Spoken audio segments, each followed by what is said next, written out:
screws and things, whereas with those we've got threads.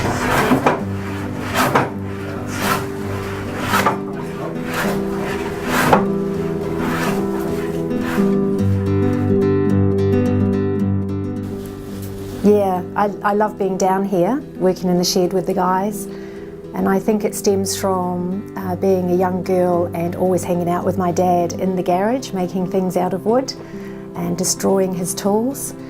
And he was so patient with us, and I think I appreciate the fact that he had 4 daughters and no sons, because it meant that I got to go fishing with Dad and I got to build things in the shed with him.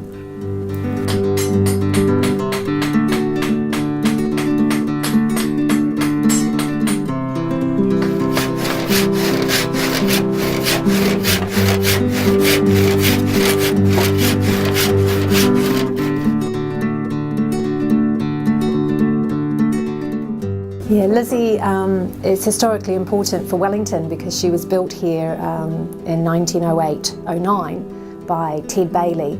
She was up in Auckland and she was neglected and sunk, and she went onto a derelict notice, and Gavin Pascoe, who started our trust, was aware of her, and overnight he had formed a trust and raised $6,000 for us to save Lizzie, and we had her trucked down here, and with the generosity of the Evans Bay Yacht Club and the Royal Port Nicholson Yacht Club, who allow us to use the slip for free, we've been working on her with a whole lot of volunteers every Saturday for about 2 years.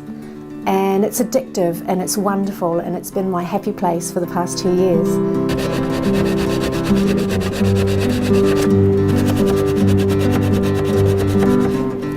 I bought a rubbishy old dinghy off Trade Me for $300, and it was completely ruined because it had no skeeg left and it was a bit abused. So I bought that for $300, and I was going to do it up myself, and I sort of started. And so I had begun it, and then my mum got very unwell, so I had to go up to Hawke's Bay for every weekend. And I came home and there was something going on because they said, "Have you been in the shed yet?" And I sort of said, "Why? Has Ben tidied up?" You know, why is everyone wanting me to go in the shed? So I finally went down to the shed and had a look, and there it was. It was all renovated, and it was renovated better than I could have done. They named it Lollipop because my boat gets called Lolly. It was beautiful, and I've never known such generosity, and that's what is wonderful about these sheds. It's all a bunch of friends hanging out with a passion for wooden boats.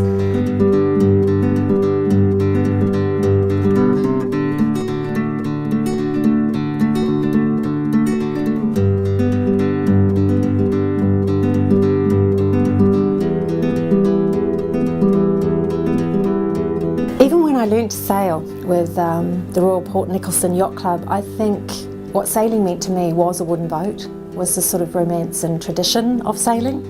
I've always sort of leaned towards the more traditional side of sailing rather than wanting to compete in racing, even though I did an awful lot of racing and competing in regattas to the point where I sort of suffered a burnout and never wanted to hoist another kite again or listen to another skipper screaming. So although I got totally sick of racing, I didn't want to give up sailing, and I realised that it doesn't have to be about the racing, and I realised I realised my passion for a wooden boat, because I realised I've always wanted a wooden boat, even when I lived in England, where I nearly spent my student grant on one, so just as well I didn't. But after much research, I found Lollumar, who was in very good condition and perfect for me because it's pitched at my level of maintenance. Like, I can maintain her and keep her well, but she's in very good condition thanks to Harold Kidd and Jason Prue.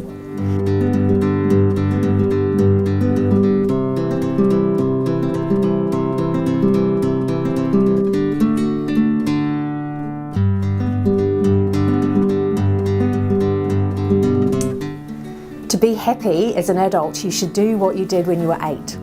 And when I was 8, I was in Dad's shed, ruining his tools and making things out of wood and being in his way, me and my twin sister. But what was lovely is I think Dad really loved having us in there. He used to quietly watch us.